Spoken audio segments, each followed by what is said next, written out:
不去了。看过也可以再看一遍呀。一遍就够。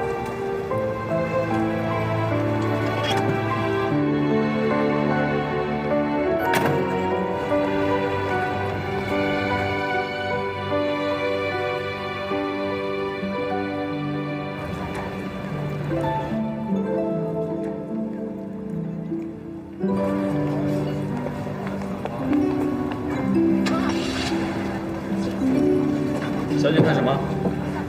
马戏团。刚开场3分钟，看不看？下一场的话再等1个小时。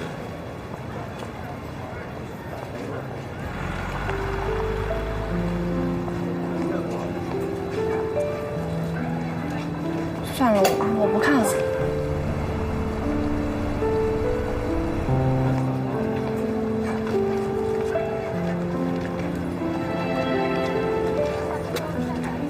丽兹小姐，徐博士。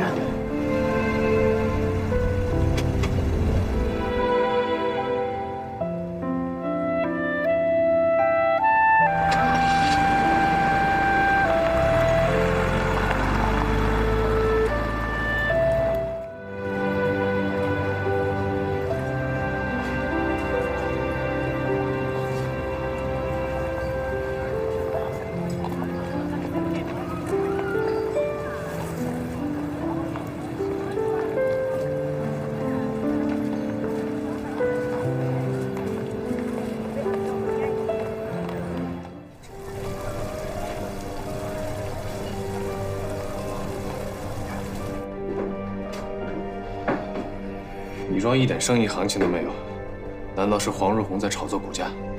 他想阻止我们回购股票。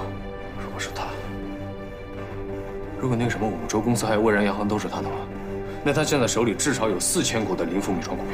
林老板和我们统共有4300股。如果黄日红在市面上收到了比我们更多的股票，那就等于说林福米庄就易主了。立邦有多少现金5万，2万作为日常汇兑，3万可以调钱。那我们现在必须至少吃进700股林福米庄才能保住。请各位立即调动你们所有的关系，去找出谁持有林福米庄的股票，哪怕是5股、10股的小户，你们也要找到。快去找！市面上但凡出现林福米庄的散股，只要每股不高过20块，一律吃进。记住，时间就是金钱。明白。战报今日到沪，顺利推行新3次库权，涨6分。此次黄某受益匪浅。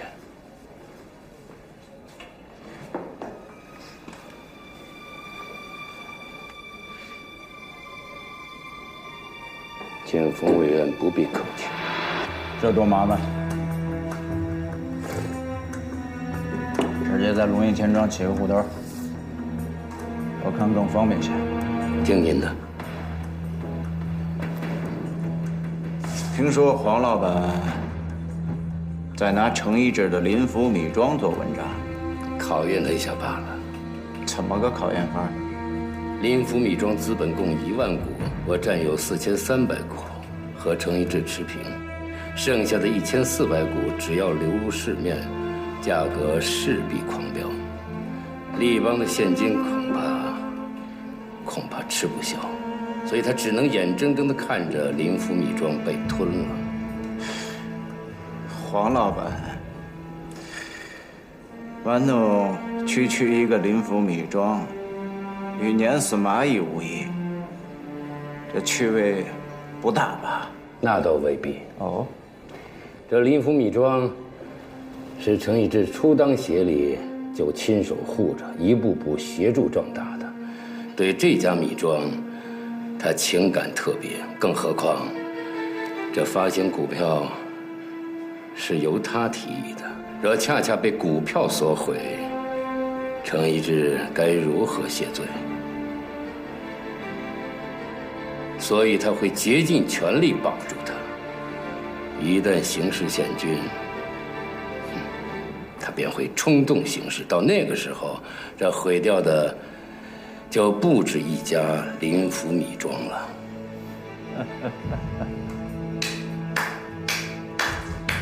王老板，知子莫如父。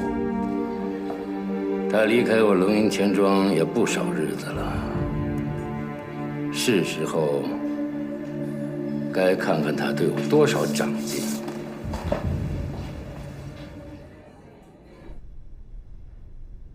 程一志那边刚用30元每股吃了200股，费了6000。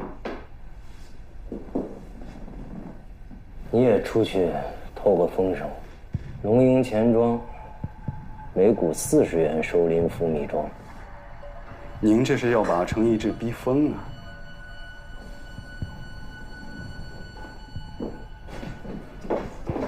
听说又有股票入市了，黑市流入了100股，每股50元。50，拿下吧。不行，程总经理，不行，先拿下。绝对不行。我们买下这100股的话，我们需要5000元。那后面1000股流通，我们怎么办？我们拿什么去买？现金再紧缩，就会影响到银行的日常结算。万一这个时候黄如虹利用这个时机引来挤兑，我们立邦就会死无葬身之地。难道我们就这么看着林福米庄完蛋吗？我去找一个人。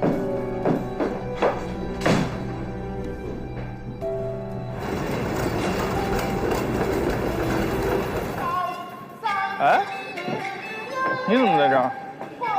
我来找你帮忙啊！找我帮忙？好。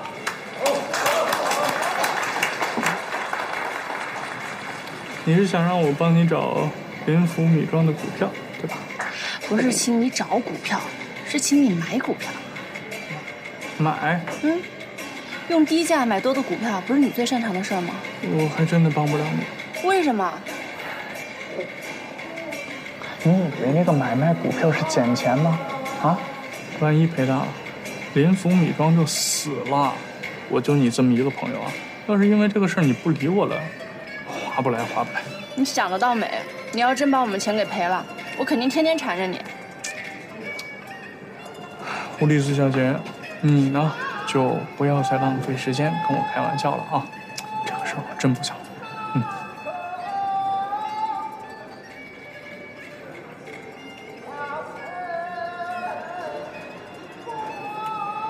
查理，你想不想让关秀月像你喜欢他一样喜欢你？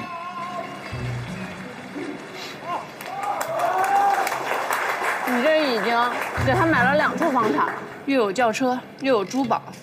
你跟我说过，如果不是这份富足，他肯定不会亲近你。你倾心他，可是他待你怎么样呢？都好几年了。他都没有带你进入他的社交圈，你想想这背后的原因到底是为什么？无非就是你的名头不够好呀。不管你是百事通，还是投机客，无论哪一个都不是他想要的。你想一想，如果你加入了我们立邦银行，你走出去就是公共租界的银行家，这个名头你查理是无所谓的。但是关秀月，他会怎么想呀？他在不在乎呀？肤浅，哼！查你就别再扭捏了，答应我好不好？为了关秀月，为了我，为了我们，好不好嘛？哎呀，哎，好了，那我怎么也得找那个程一志谈谈薪水吧。放心吧。包在我身上。张总经理啊，交情呢归交情，生意呢归生意。既然要一起合作，有些丑话我还是得……这次是吴科长力邀我加入立邦银行，我来的话呢，也有一些我自己的规矩。之后，每笔我经手的生意，无论买卖，也无论盈亏，我都要抽水3分。3分。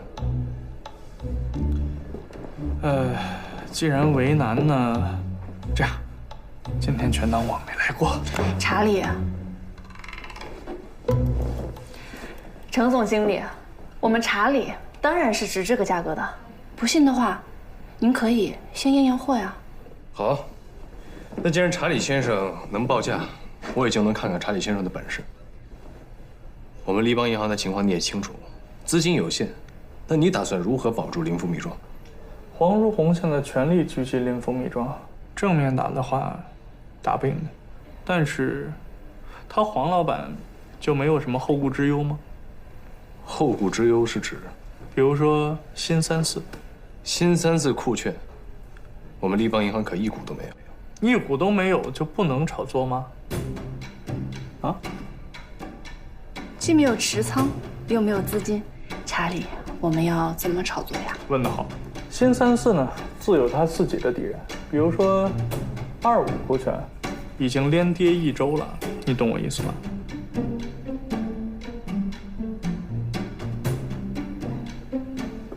程总经理，查理，我们程总经理呢，当然也认为朋友嘛，谈钱特别伤感情。但是我们查理呢，既然已经报价了，您当然也是可以还个价的。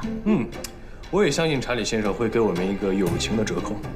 那程总经理希望打几折呢？7折，现在每笔抽成2分，保住林府米庄以后抽水2分5，您看如何呀，程总经理？我觉得这个价格可能立邦需要考虑考虑。这已经是我们最低的限制了。那好，查理先生，欢迎加入立邦银行，就任我行的证券监理，欢迎。欢迎欢迎欢迎，您请坐。请坐。好，既然如此呢，我就不客气了，请2位马上派人放出消息，就说立邦银行永远高出龙鹰钱庄5元每股收购林府米庄的股票。你这是想让股票有价无市？只要股票的价格每天上蹿，股东们就会掖着股票，绝不出手。态度要真，阵仗要大。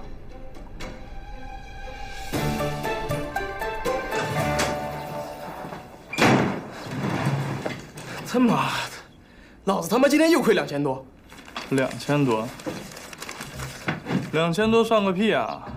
你们财政部那几位老爷恐怕赔惨了吧？啊，你就说说嘛，好好的25酷券天天跌，人家34酷券天天涨，怎么回事嘛？他们做事也他妈太狠了。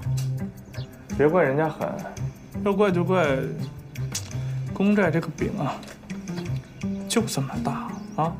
人家要想吃饱，你就得饿着。他们等着得罪我们财政部，有他们倒霉的时候。哎，你撂狠话有意思吗？啊，跌了1周了，你们就看着不做空吗？怎么不做空啊？做不起来呀！他们隔3差5战报到户，都是做多的行情。要不你牵个头，我们现在就差契机。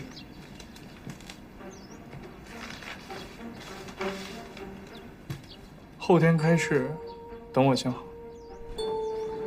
你好，查理先生，我是肖二柱。你哥说你口风很严的是吧？好，查理先生，您尽管交代。帮我给他捎个口信吧。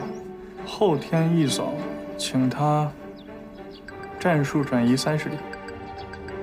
不用担心，你哥自有分寸，我无非就是要个动静，他懂的。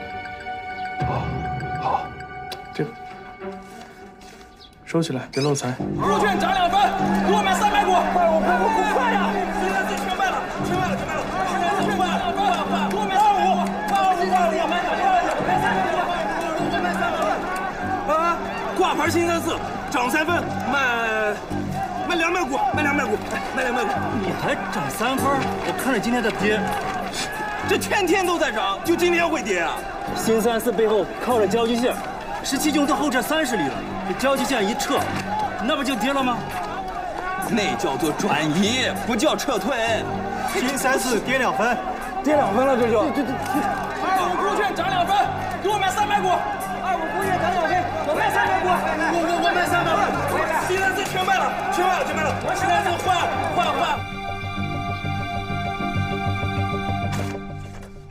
老爷，今日情况很是不稳，一开市便有战报称交际线形势焦灼，17军转移30里避让待命。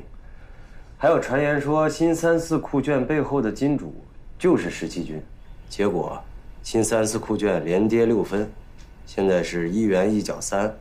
25酷券呢？ 25酷券连涨8分，现在是1元2角每股。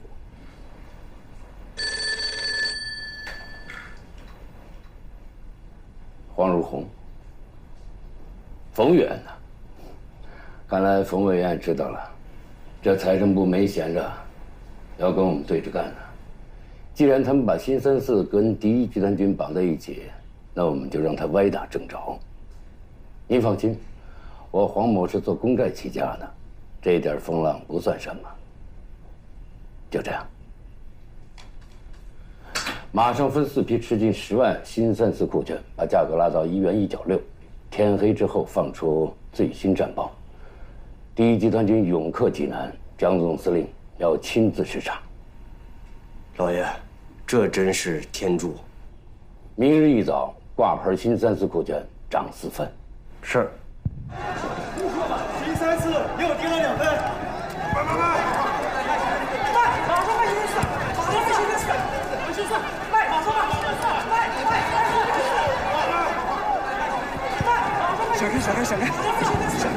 闪开！皇家给我挂新三四200股，涨4分卖，涨4分，可真敢卖！哎呦，第一集团军已经拿下济南了。再说早报已经登了，蒋总司令视察济南，责令日方撤军。哎，你还怕什么呀？赶紧买吧！我不会呀，卖新三四，马上买！我不会卖新三四，马上买！济南出事了，出大事了！日本人杀进了山东校测所，又打仗了！蔡公时死了，社员蔡公时被日本人割了鼻子，削了耳朵，死无全尸。济南要完了！卖新三四，马上卖！哎我，谁他妈胡说八道？济南好得很！好个屁好！电报他妈都发不出去了，你不信你自己去问问。蒋总司令刚到济南，日本人敢打！你没听见蔡公时死了吗？日军按住张宗昌，济南要完了！新三四跌2分了。新三四，卖，马上卖！新三四全卖了！给我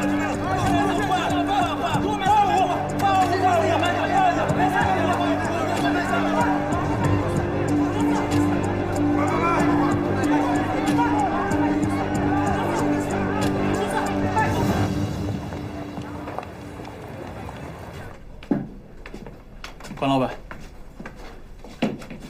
快让他。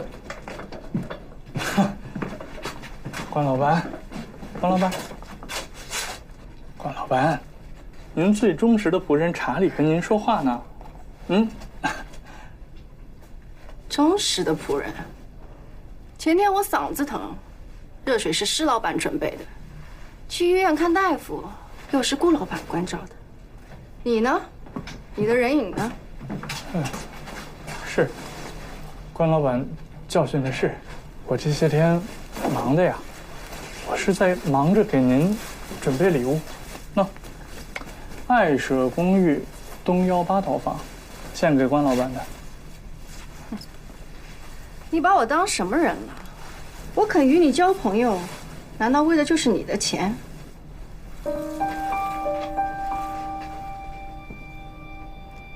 你这帮五体统就是个百事通，我还肯与你往来，为的是什么？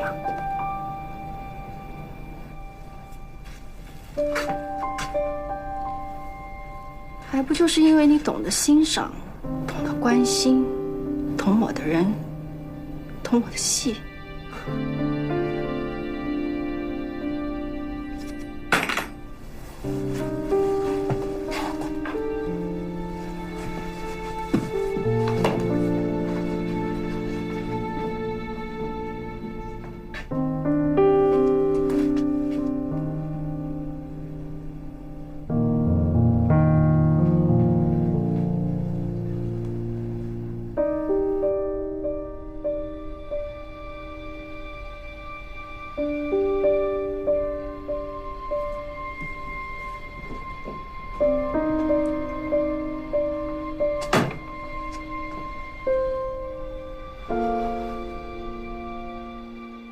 知道了，继续关注公债动向。新三色库券的价格暴跌10分，交易所的成交价已经跌破1元1角，已经紧急停牌了。黑市的价格更是泄水猛，已经跌到1元07了。查理这么一搅，动静会不会太大了？黄和冯倒是不值得同情，只是这么暴跌下去，怕是误伤无数。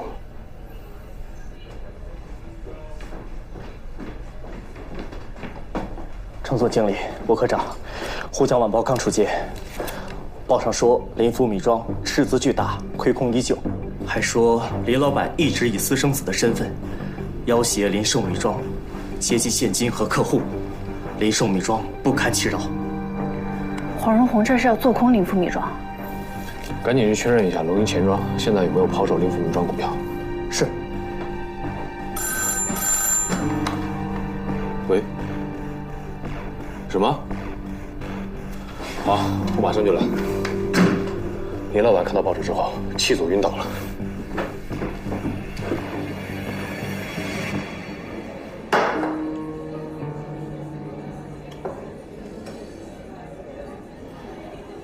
今日新三市暴跌，我有责任，自罚3倍。这怎么能说是您的责任呢？济南惨案事发突然，我们只是应备不及罢了。是我低估了财政部的胆子，为了2.5库券，居然敢拿济南惨案做行情。江总司令明言，该案要低调审慎处理，万不可激化中日矛盾。他们的话一刀捅破。如此说来，反而有益。济南惨案虽说是第一集团军受挫，但对北伐大局深有影响。2.5库券即便跌幅不多，但也难逃一降。今日之行情，不像是财政部干的。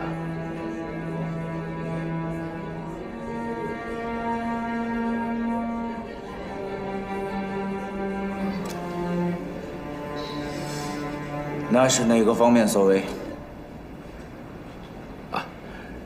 不好意思，我去方便一下。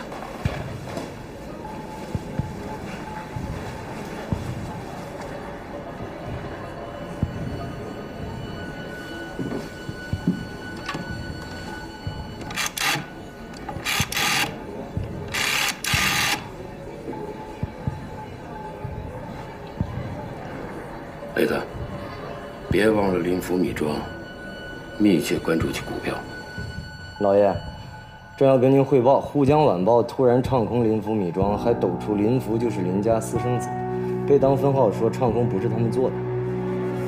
老爷，这该不会是立邦银行想要改变策略，决定放弃林福米庄？正好相反，马上查看市面上有无出仓的林福米庄的股票，若有出仓，全部吃进。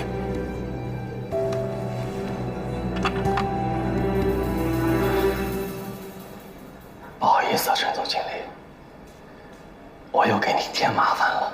不，如果不是我提议发行股票，今天沪江晚报也不会制造舆论。他们说我是业中也就算了，我承认，我本来就是，可他们说我林福米庄赤字巨大，亏空多时，这分明就是信口雌黄。他们还说我要挟林寿米庄，我是这种人吗？如果我真是这种人，这么些年，我至于让自己过得这么苦吗？林老板，您什么品行？我们大家都知道，报纸上的污蔑诽谤，您别往心里去。你们不会懂的。这辈子，我恐怕是再也抬不起头来了。陈总经理，我知道你一直在帮我，是我自己不够争气。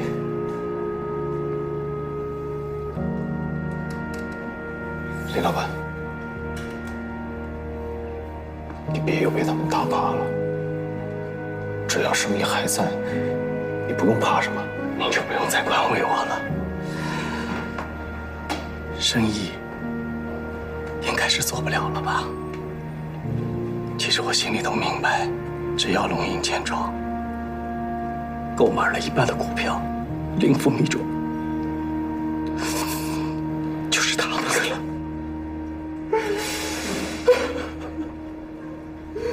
程总经理，吴科长，查理先生来电通知，他刚代表立邦银行收购900股灵符米庄，现在立邦银行和灵符米庄共持有股票已达52%，灵符米庄我们保住了。什么？米庄保住了？陈经理，米庄保住了，米庄保住了！李老板，李老板，大夫，大夫，小黄。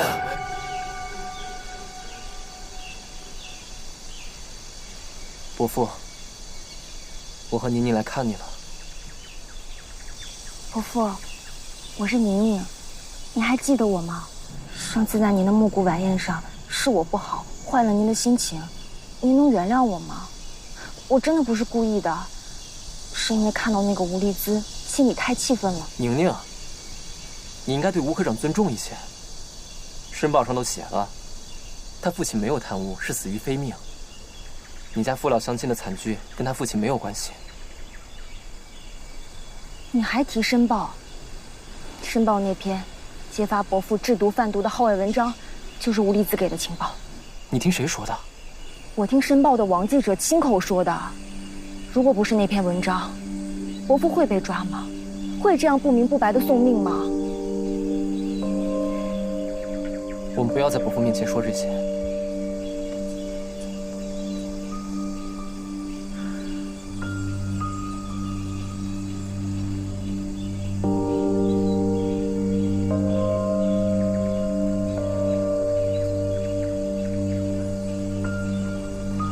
伯父肯定知道自己被谁害成这样，是我不知道。伯父他确实有错失，也有责任。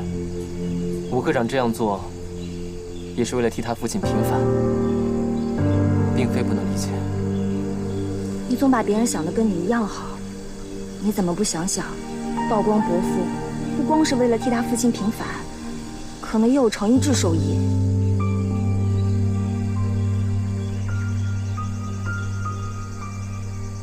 老爷，我们还是晚了一步。那立邦银行利用今日公债之乱，在《沪江晚报》上登载做空消息，刺激玩家放股，又利用我们不备，伺机收股，一举拿下了灵符米庄。不是趁乱，他们是造乱。去查查清楚，今日900股灵符米庄，立邦银行谁操得到？那还能有谁？无非就是程一智外加一个吴丽姿。程一智没这么狠，吴丽姿也没这么精。看看立邦银行请了何方神圣？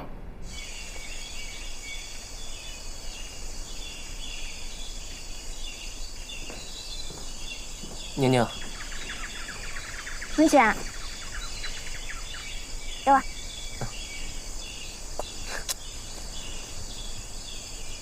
宁宁，你刚刚说的那番话是什么意思啊？我说什么话？你说吴科长曝光我伯父也有程一智的收益。你呀，一点小心思都琢磨不透吗？那时候你已经决定把制药厂从建安分号抽出，交给伯父投资。制药厂效益那么好，一旦走了，对程一智来说是多大的损失？但如果伯父倒台，户储银行倒闭，制药厂不就又回到程一智手里了？我看人一向都是很准的。第一次看到吴丽姿和程一智，我就不喜欢。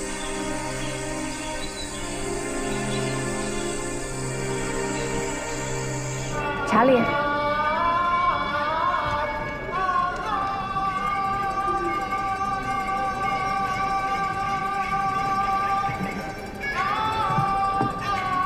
台上这个昆声是关秀月，查理很伟大。好。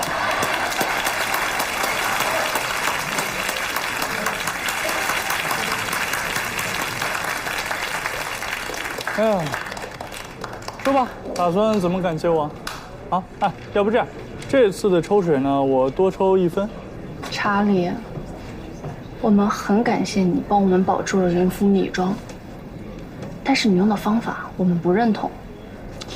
我的方法怎么了？日本人在济南制造惨案，国难当头，你怎么能拿这个做行情？日本人在济南烧杀掳掠，制造惨案。我只是把消息放进来，早了那么一点而已。嗨，你不会真的觉得这件事情我不做，这个消息就进不了上海滩吧？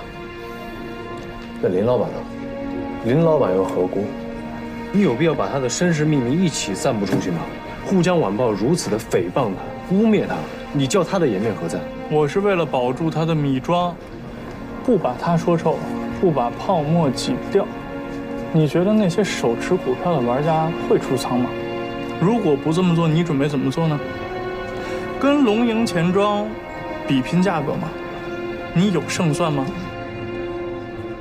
程总经理，如果你来找我呢，这就是唯一的方法。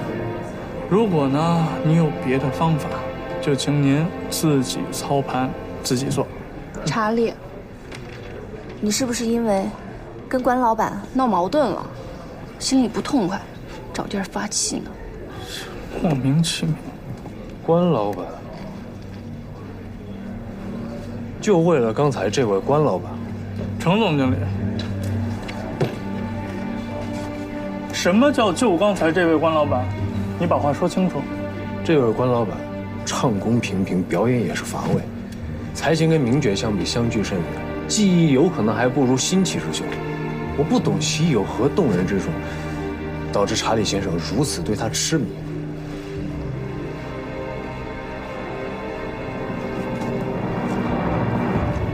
查理，他还不太了解关老板，你别往心里去啊。第四，我有一些话呢，想单独跟程总经理聊聊，请你回避一下。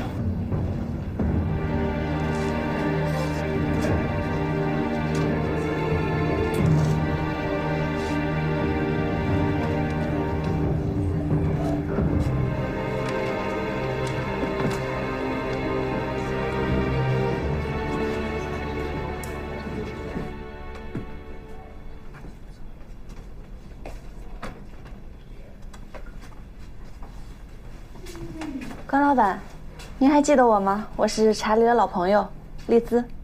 是你啊？是不是查理这2天有点忙，冷落您了？他呀，忙得很。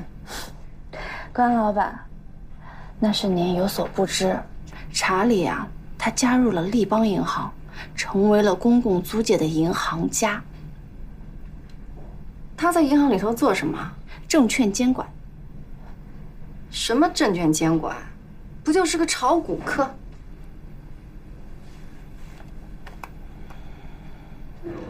我承认我刚才说的是有点过分，但是有些事情我必须得提醒你，我也是为你好。程一志，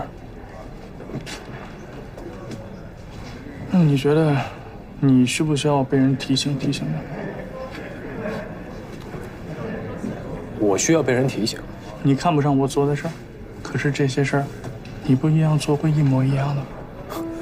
我做过一模一样的事儿。是。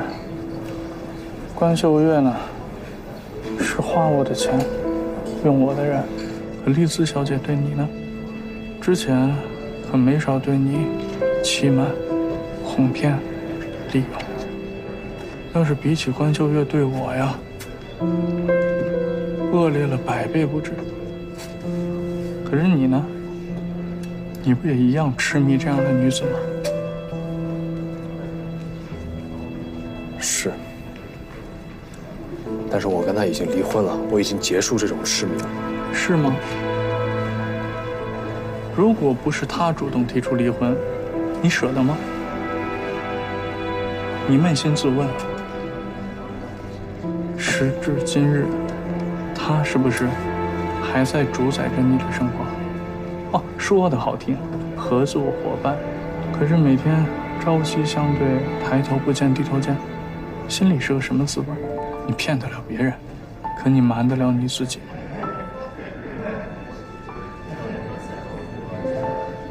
程总经理，我方才说的这些话绝无半点轻蔑之意，因为我明白一个道理：一个人呢，最做不了主的，就是自己的情感。关于这一点，我希望你也能懂。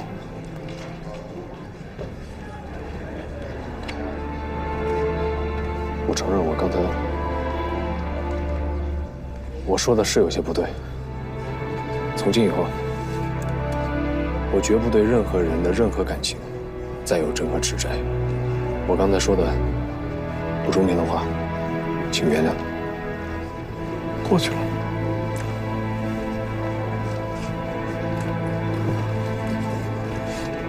但是查理，我尊重你的感情，绝不代表我纵容你的感情。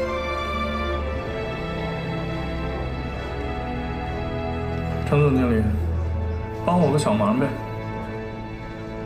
有些忙可以帮，有些忙不可以。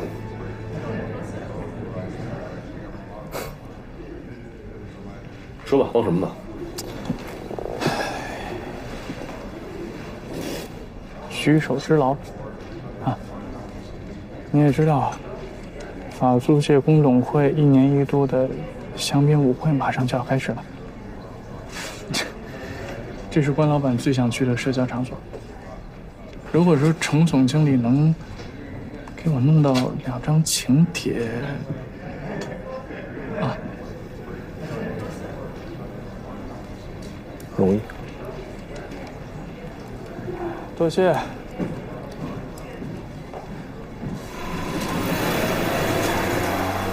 关老板太精了，比查理还精呢。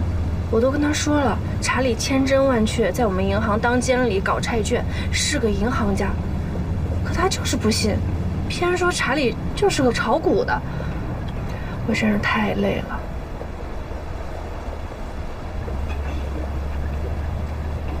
你怎么不说话呀？哦，听着呢。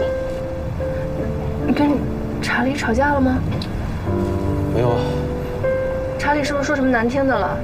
也没有。那到底是怎么了嘛？查理不跟我说，你也不跟我说。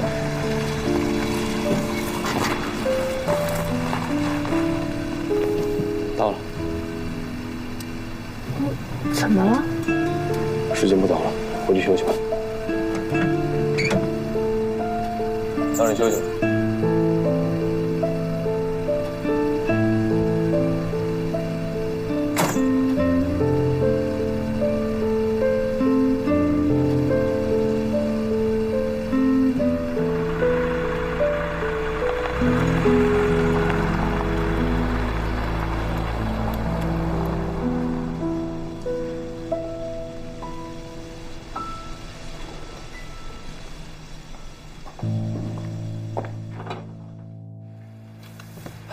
纸箱规格还是改一改，长9寸，高6寸，宽6寸合适。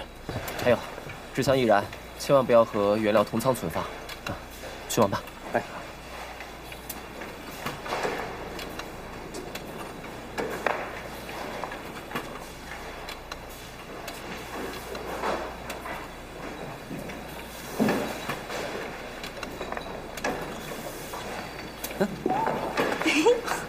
宁宁，什么时候走啊？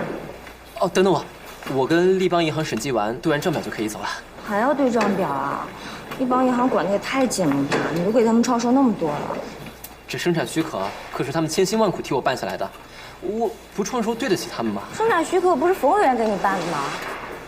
冯委员？什么冯委员？监察委冯优如委员啊！我听说你的生产许可就是他给你办的。我不认识什么冯委员。肯定是程总经理替我找的关系，他还花了1万元公关费呢。1万块公关费？啊？冯委员的关系还需要公关费啊？好了，别想了，走。啊，找我。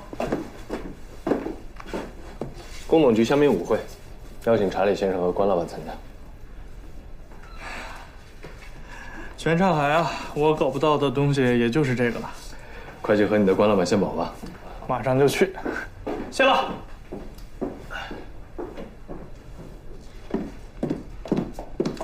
程总经理，周6晚上工董局的香槟舞会，卡内夫人邀请我们一起去。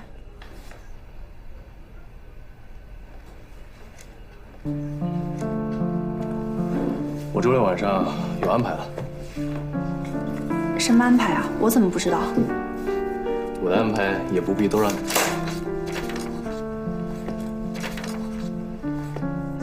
程总经理，我们以后再不用假扮夫妻了。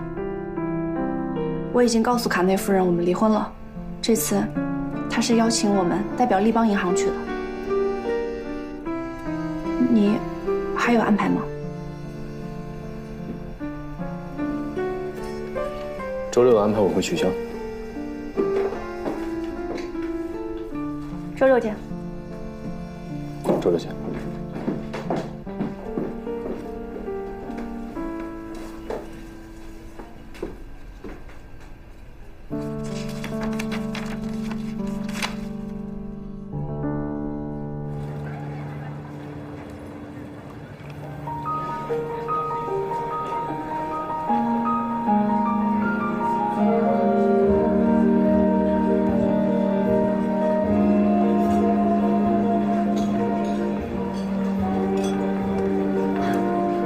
卡内夫人，卡内董事。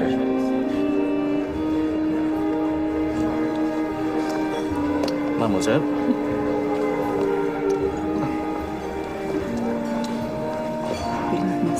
Если любовь, то она долго. Должно быть очень долго. Буду сожалеть всю свою жизнь. 他们在说什么？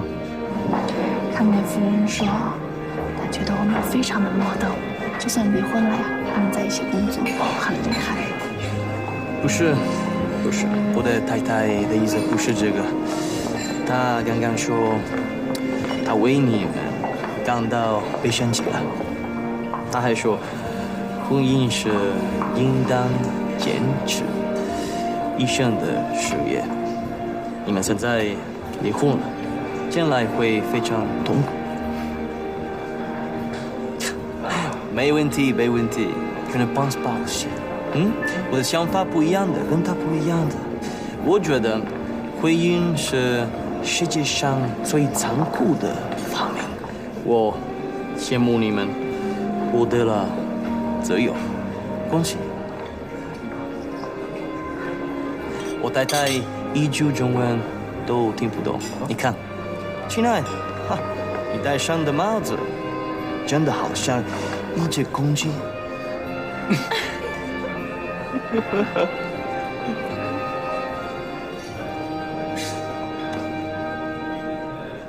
啊，你看那个高个子外国人，他就是汇丰银行新任的总经理贝尔。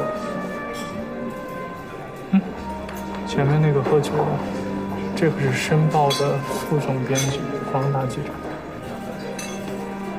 他们认识你吗？我认识他们就可以了。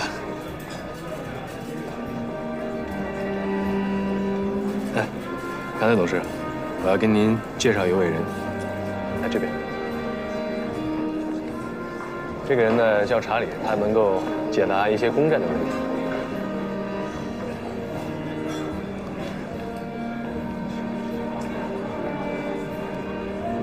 查理先生，晚上好。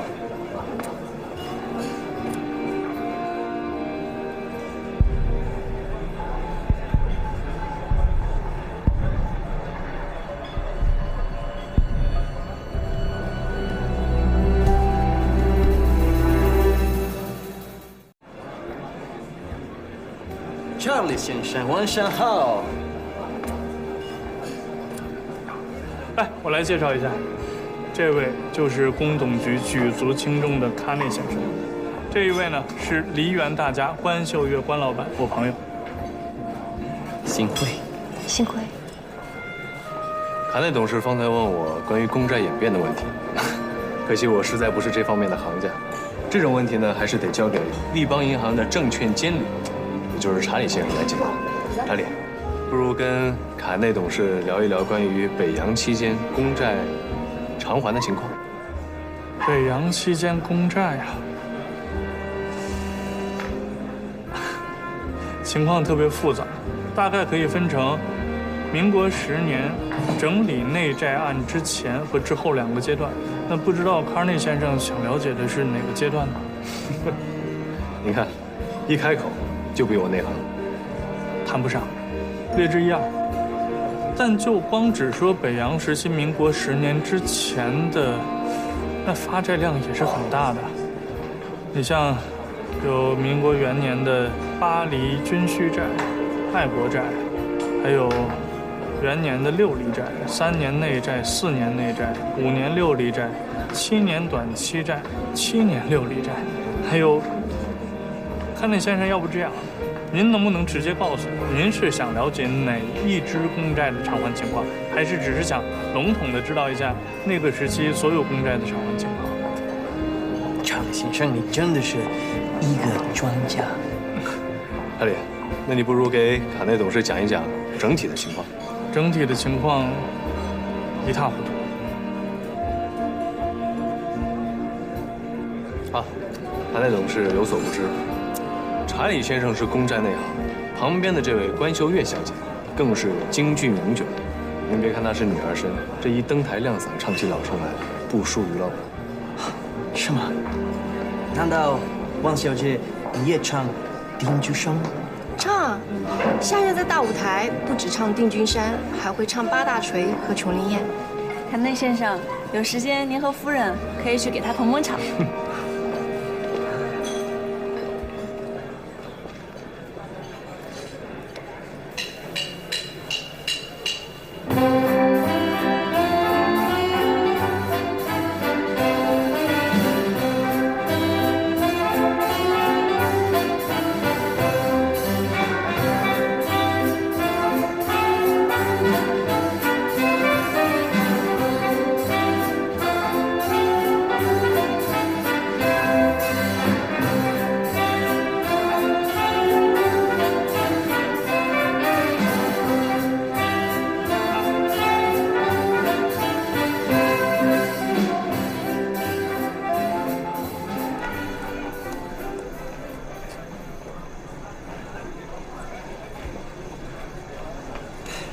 非常愉快。幸会啊，康内先生。晚安。怎么样，关老板，今天晚上还尽兴吗？尽兴，托你们的福。我们是托了查理的福，所以立邦银行的证券监理，不是炒股客。哎，少说两句，过来。我跟你讲，我今天终于明白你为什么会嫁给程一志了。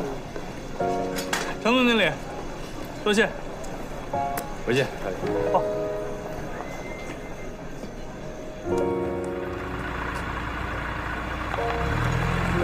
今晚你可给查理长脸了，他跟关老板的请帖是你给的吧？啊。怪不得查理老拉着我夸你。夸我？夸我什么？我们去看电影吧。看电影？现在吗？卓别林的新片叫《马戏团》。哦，那个我看过了。我才不会信你呢！再信你啊，我就是一大傻子。那我真的看过，骗你干嘛？不可能，上个礼拜才刚放的。我知道，我就是上个礼拜去看的。不信。哎，不信是吧？那咱们打个赌怎么样？赌什么？赌什么还没想好啊，但是输的人先欠着，怎么样？赌吗？赌啊！周厂长，周厂长在吗？真的不能进，我有急事儿，不行，你就让我进去吧。先生，真的不能进。我跟你说，我有急事，我。先生，你是？我是注册所的方所长，周厂长。关于生产许可的不愉快，我向您道歉。您一定要原谅我，我实在是受不起您一句话呀。你说我收了1万元的办事费，这要了我的命呀！这，方所长，敢做就要敢当，你敢收钱还怕我说？周厂长，我什么时候收了您的办事费呀？天可怜见呀，我敢收吗？我，您是冯委员，让我赶紧关照他，我是吃了雄心豹子胆也不敢跟您伸手呀。你没有收办事费，我发誓行不行？我1厘1毫也没收啊！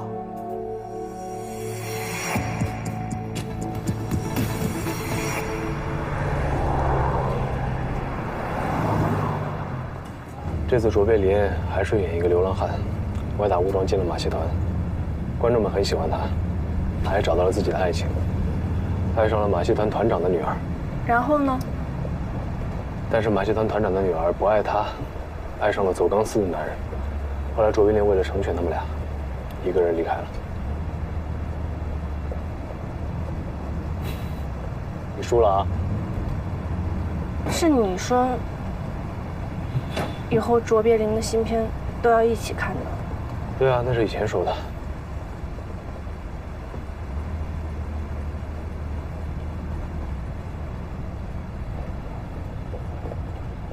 那你还看吗？看啊。谁知道你刚才是不是编的？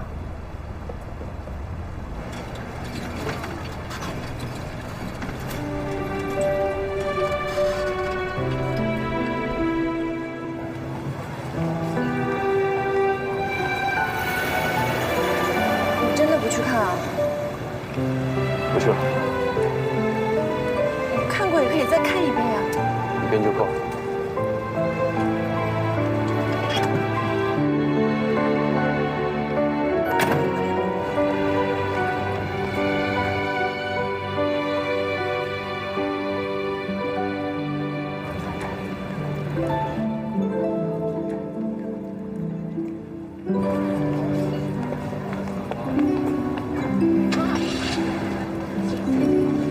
小姐看什么？马戏团。刚开场3分钟，看不看？下一场的话再等1个小时。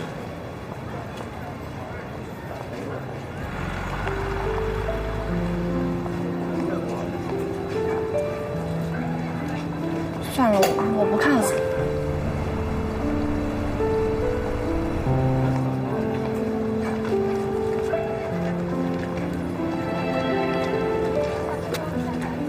丽兹小姐，徐博士，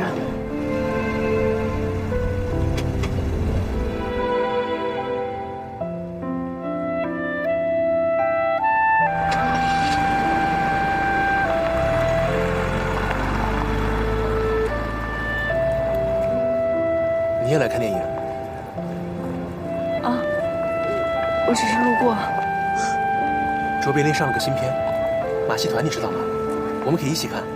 我知道，但我已经看过了。上个星期刚放的，你就看过了？卓别林这次又演了一个流浪汉，误打误撞的进了马戏团，观众都很喜欢他，他还收获了自己的爱情，他爱上了马戏团团长的女儿。然后呢？然后你就该自己去看了。好了，我先回去了。我陪你。不用了，太麻烦了，耽误时间。真不耽误时间，你一个人我也不放心。陪你走走。好吧。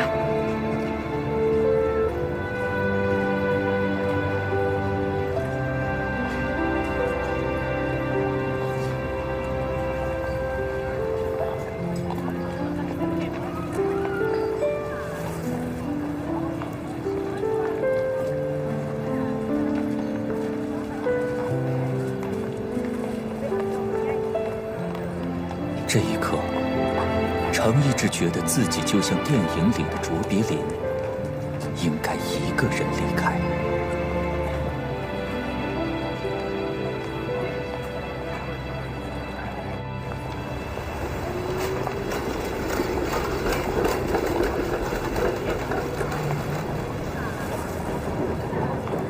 换单元进展的还顺利吗？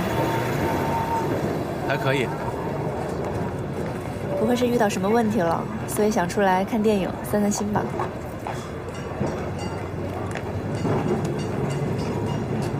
又和汤工头吵架了？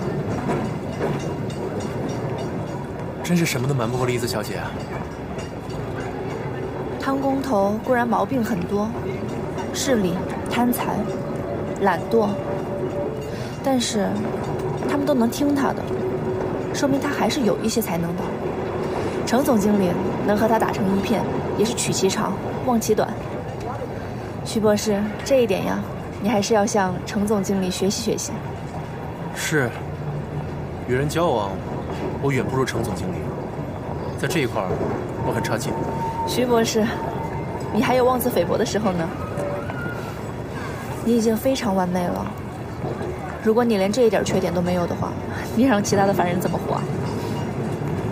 栗子小姐要这么说，那我该好好保护起我的缺陷了。徐博士，以后请不要叫我栗子小姐了。那我该叫你什么？吴科长。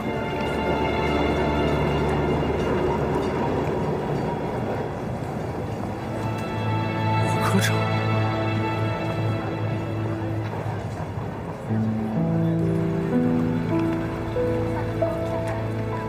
各位早上好。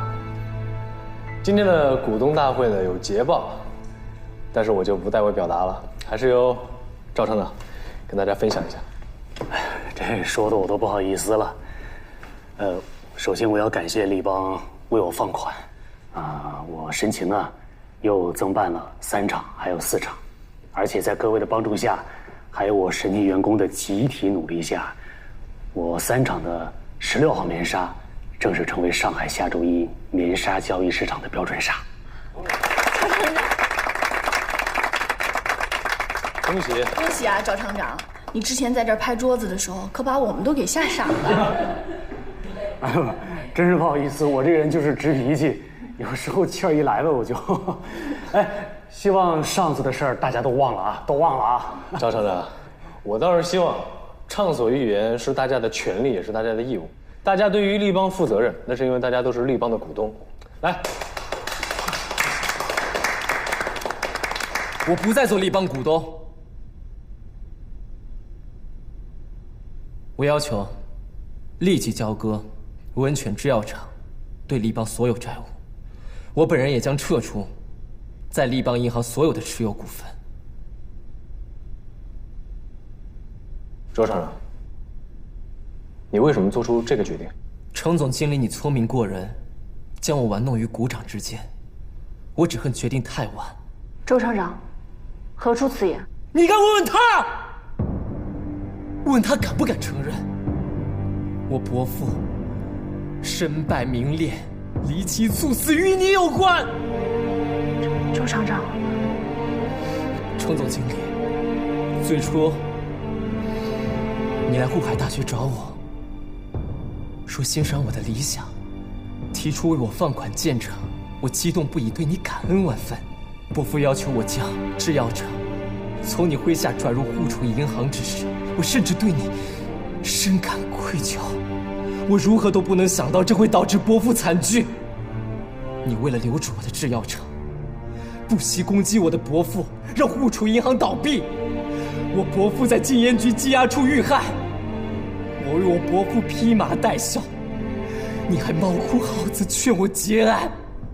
周厂长，程总经理，你伤害了我的伯父，欺骗我的信任，你的虚情假意我永远无法原谅。周文全，你这又是听了谁的谗言？我没有听信谁的谗言，我听信的是你的满口胡言，你到现在还以为能骗得过我？不是，程总经理不可能是你说的这种人啊，这之间是不是有什么误会啊？误会？高厂长，我过去和你们一样，对程总经理有无限的信任，但是程总经理，你还记得文犬制药厂生产许可吗？你还记得你亲口对我说，为了把生产许可办下来，你贿赂方所长足足1万元整吗？你在撒谎！文犬制药生产许可是冯佑如冯委员亲自过问批复，方所长根本不敢收下半毛钱。1万元到底去哪儿了？只有你自己知道。程总经理，既然你撒谎不眨眼，那你就给各位立邦的股东一个交代，你有没有虚报支出、挪用公款？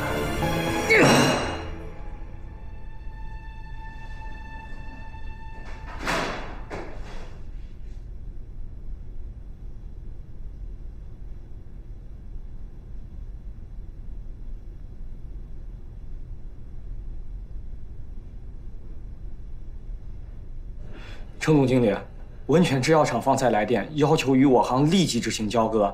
他们承诺1周内退还我行贷款共计22万元整，月息2分另计，也要求我行在1周内退还周文泉厂长持有的股本共计12万元整。好，程总经理，周文泉厂长要是就这么退出了，我行的股本得锐减20%呀！我怕会引起连锁反应。无妨，回复对方，本周之内可以完成交割。好。钱会计说的没错，我们现金还很吃紧，广州的汇兑业务也很多，股本锐减对立邦没有好处。周厂长可能只是一时冲动，不如我再去跟他沟通一下，给他一个台阶下。不必。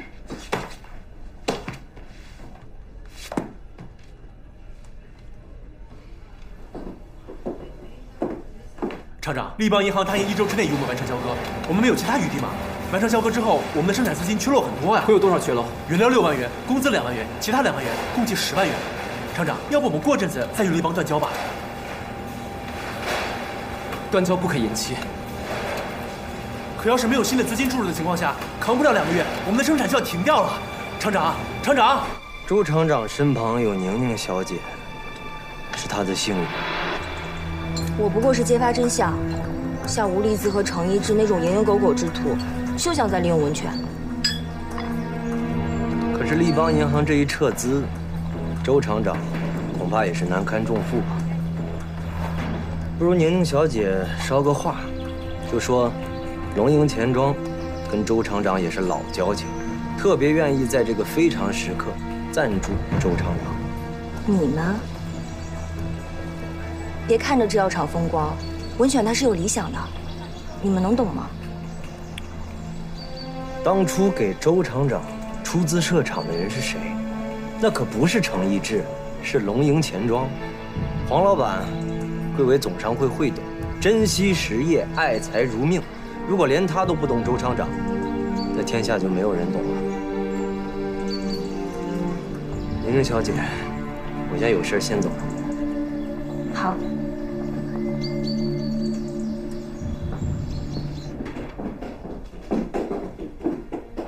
温泉制药厂已经完全撤出立邦，但我想，你应该还关心他们的情况。温泉制药厂募资情况如何？他找了4家银行和钱庄，其中包括世信银行和通泰钱庄，这样沪上知名的，但没有一家愿意为他投资。周文泉的周边关系，我也让新调科开始调查，谣言的源头有必要查清楚。不用查。是宁宁。宁宁，那个扇了我一耳光的宁宁，她是周文泉的未婚妻，与雷子也有往来。难道黄柔红还在觊觎周文泉？我想一个人待会儿。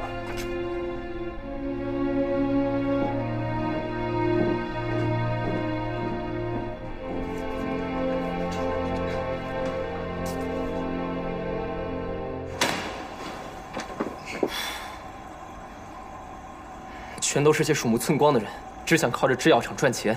一听我要搞研发，都不肯投资了。要不要试试龙营钱庄？龙营钱庄？嗯，他们跟我说愿意给你投资，12万数额不在话下，而且他们绝对支持你的实验室，包括制药厂的管理，他们也不插手。利息呢？月息2分，跟立邦银行一样。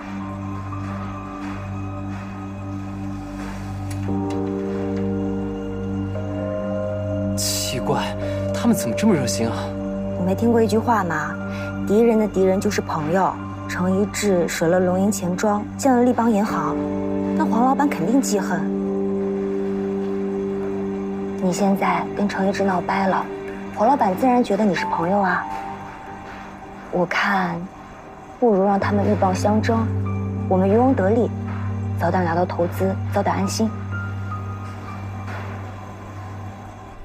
钱会计，高大勇厂长新增加4万股本给银行，你记得写好收据。还有兰姐也增加了2万股本。哎，这2位股东可真是及时雨啊！我一会儿就入账。嗯。钱会计，这账不对啊，这怎么多了1万股本啊？哦，这是程总经理补入的股本。他什么时候补入的？有1年多了吧。程总经理的分红基本上都入账充了股本了。行，你先去忙吧。好。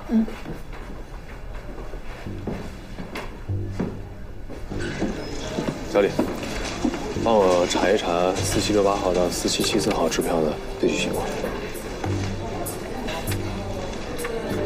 程总经理，4768号支票于本月11日在广州通贸银行对取，其余支票尚无对取记录。好，小李，你先忙。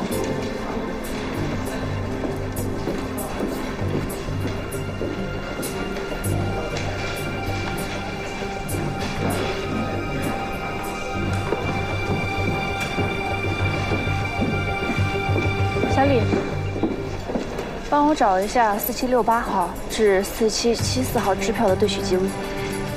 好。怎么了？有什么问题吗？没有，就是刚刚陈总经理来问了一遍，觉得特别巧。什么巧啊？这是默契，我不是省得麻烦吗？自己看一下，不然还得问他。就在手边呢。吴科长，请看，4768号支票于本月刚对取，时间在这儿，地点都是在广州通贸银行。免贵姓郑，你还不知道吧？我是他大哥。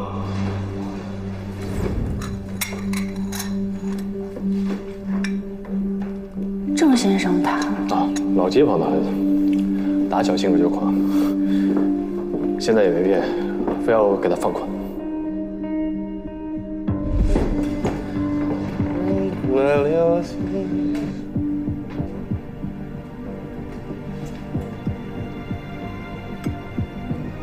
老爷，那宁宁已告知周文全我们的条件，可那周文全还有一些迟疑，不肯立即接受投资，说什么事关重大，还得从长计议。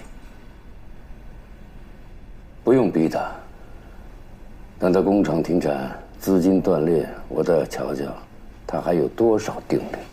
是，更何况那宁宁向着咱们，周文全投靠老爷，迟早的事儿。老爷，我还有一个小道消息，十分惊人。说说。那程逸志和吴丽姿离婚了，两个人没有登报公告，而且还在一起工作。据说分开已经有一段时日。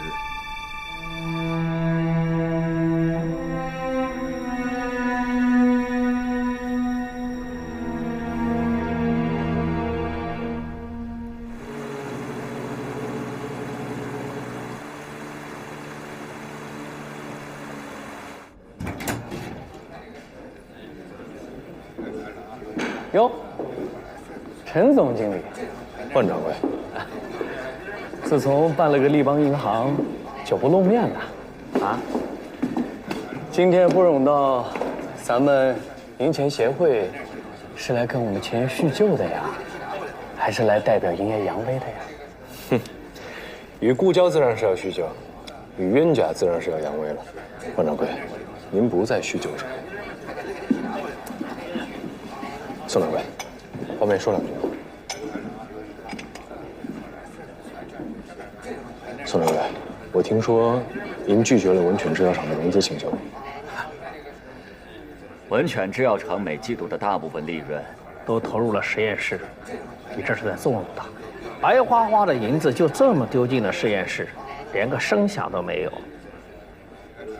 宋掌柜，我知道您在前业的经验丰富，但是周厂长您可能不了解，他非常有商业头脑，而且对于投资非常负责任，很少做赔本的买卖。就算是给他的实验室投入巨大，他也很少亏钱进去。而且，这一旦药物真的研制成功，其获利绝非现在可比。这种猴年马月才有结果的事情，不合适我。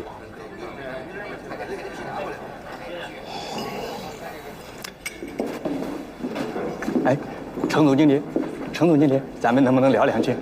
梁经理，王经理今天没和您一块来啊？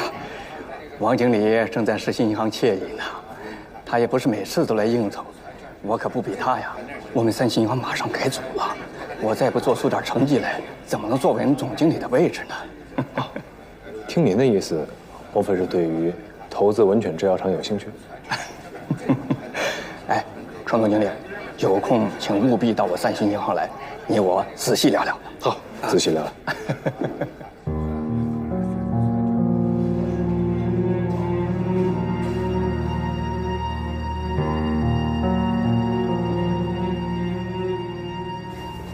小铃铛，哎，啊，嫂子，生意这么好啊，好热闹。你怎么来了？随便看看。小张，倒2杯水。好。以后啊，你可别叫我嫂子了，你一志哥会不高兴的。他不高兴？为什么？铃铛姐，谢谢，谢谢。他最近啊，心情差得很。我们一个好朋友从立邦撤股了，对他很不满意，闹得呀很不愉快呢。这倒是稀奇。一志哥交朋友从不反目的。对啊，我也不明白了。所以现在啊，我就想让他心情好点。可是呢，我思来想去啊，也没有想到能够让他高兴的办法。仔细想想，还是我平时啊太不了解他了。铃铛姐，6点到了，一定得来啊！好，我知道了，先去吧。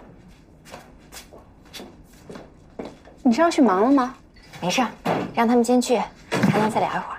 啊，其实呢，我也没有什么特别的事情。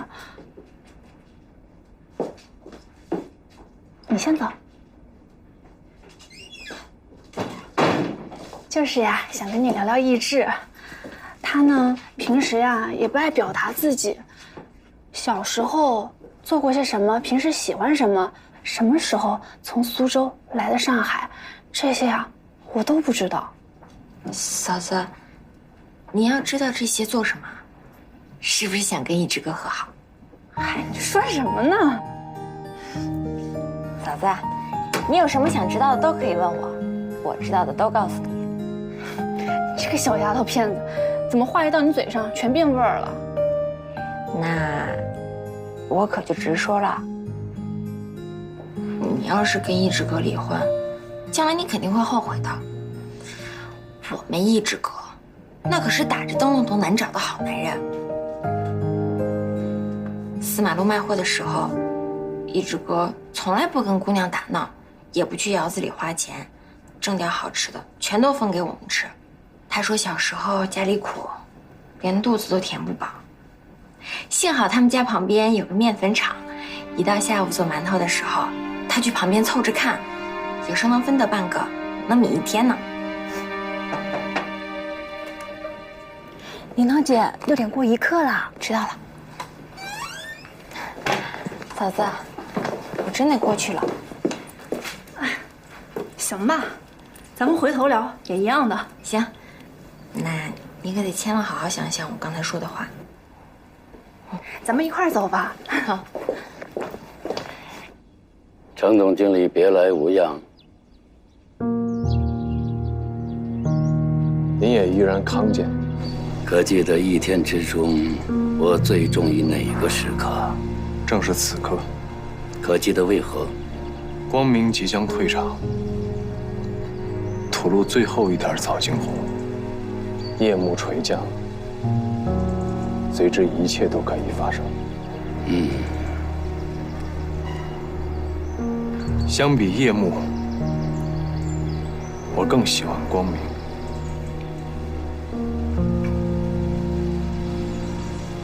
你喜欢光明？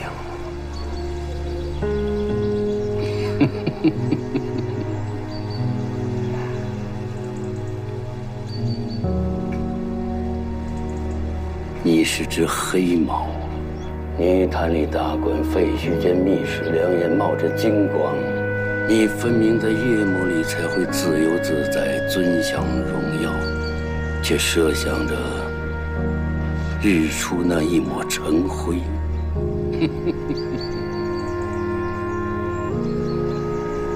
猫要转身，岂有人自然？银不声不响，才是摇身一变。我无非是放弃黑金，而你却不能斩去你自己那双黑色的爪子。您若想要检举我的出身，暴露我的过去，大可随意。如此低级之事，还是留给你的老街坊吧。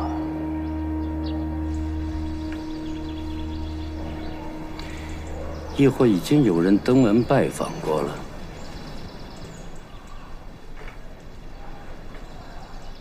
如果这能让您稍觉轻松，也好。您恼恨我选择了自己的路，但是不要牵扯到他人。周文全，我绝不会让给你。告辞。听说你跟吴丽丝离婚了。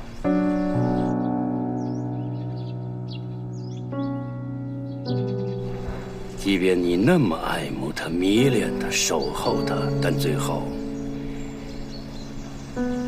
你只能得到这段失败的婚姻。郑一之，你想想你是怎么对待周文全的，而周文全又是怎么对你的？别以为那个世界可以轻易的接纳你，会像我这样信任你、怜爱你、激发你吗？你不如好好等着，再好好看看。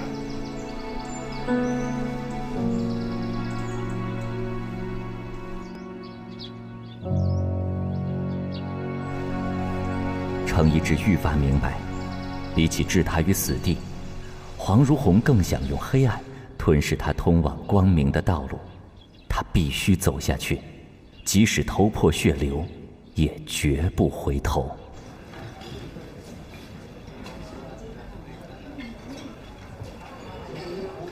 Excuse me. Sir, would you please hand this in dessert? Yes, and twist the table close to serve dessert. Okay? And good luck. Thank you.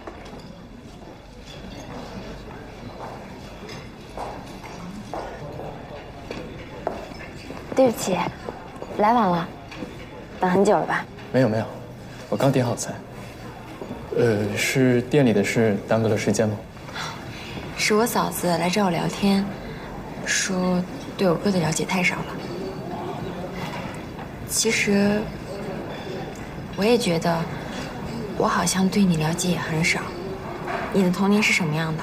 跟父母的感情如何？什么时候来的上海？我不问，你也不说。认识这么久，我只知道你叫阿奇，都不知道你姓什么呢。好，那我今天全都告诉你，好不好？好。原来是有话要说，怪不得来这么好的餐厅。来。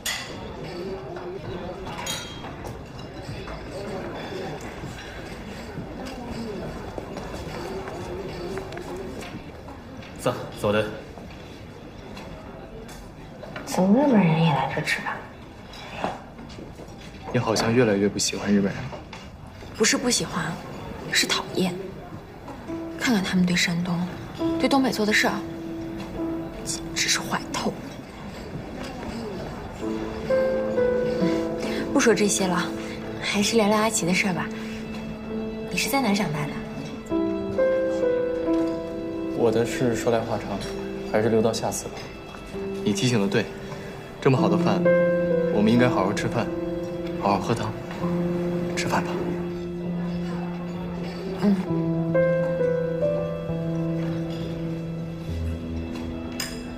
Sir, we will visit the salad. Oh, sorry, please cancel it. I see. Don't be sad. 刚才说什么？哦，他说，他问我们要不要加菜，我说可以了。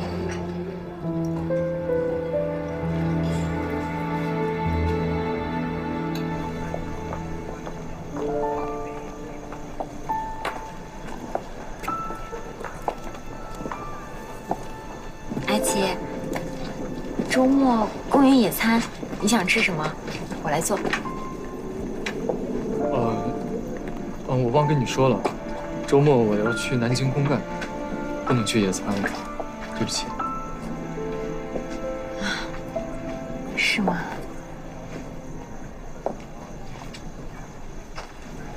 我刚才是不是说错什么话了，让你不爱听？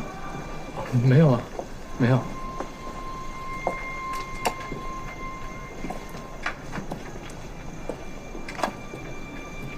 我到了。哦，起风了，你快回去吧。大风先生，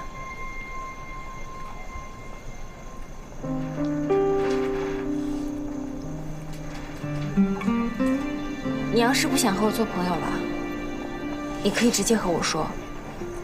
我问起你家里的事，你小时候的事，从来都是闭口不谈。我知道阿七家里肯定富贵，父母肯定体面。你不愿意多和我说，可能是怕吓着我，或者是不愿意和我走太近。不是这样的，真的不是这样的。那是怎样的？天不早了，你先回去吧，我们下次再说。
老板，来包切里克。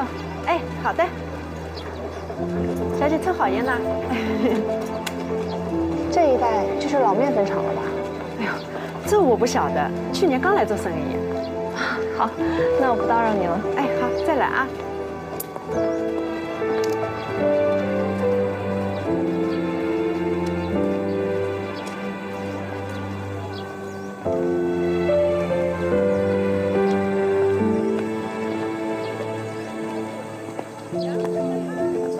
掌柜的忙着呢。哎呦，小姐，来买米呀？啊，您这盘米粮店开了很多年了吧？啊，不敢当，快30年了。那就好，我来对了。老板，其实今天我过来是想跟您打听一个人的。啊，你想打听谁？您看看，他您记得吗？以前这里的孩子。没印象。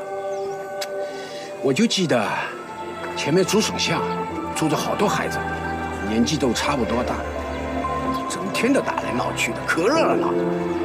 哈哈，要不你上前面再去打听打听？行，谢谢您。哎，我知道程总经理挂念文泉制药厂，我也就不多废话，直奔主题了。梁经理，请说。这文泉制药厂的情况呢，我从王经理那里也有所了解了。业绩虽好，但是利润大半都投入了药物研制，效益呢可谓雷声大雨点小啊。给这样的工厂放款，我还是有些犹豫的呀。当然了，看在程总经理的面子上，梁经理，您真是太客气了。有什么需要我做的，您尽管说。好好好。哎呀，我们三星银行最近有2件大事，这一呢就是新任总经理的选举，二呢是银行新大楼的建设。我们三星银行积累这么多年，也该有个漂亮的门脸了。所以我们银行上下呀，对新大楼建设还是寄予厚望的。这新大楼如何建设，也可谓是新总经理候选的一场竞争啊。程总经理与鼎新建筑工程公司的徐博士关系密切，徐博士呢又是立邦银行的股东之一。我希望程总经理能够搭桥，让徐博士为我们三星银行新大楼建设操刀设计。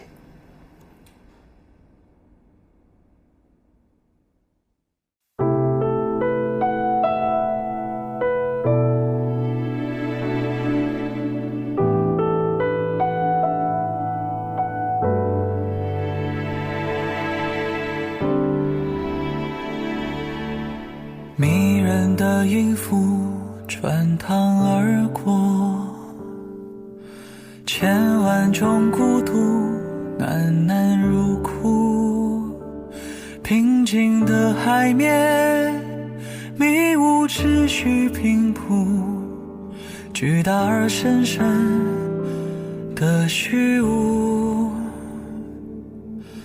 动人的孤独平行错落，两颗心各自独舞，偃旗息鼓，热闹的舞台，命运随即画出偶尔会交叉的弧。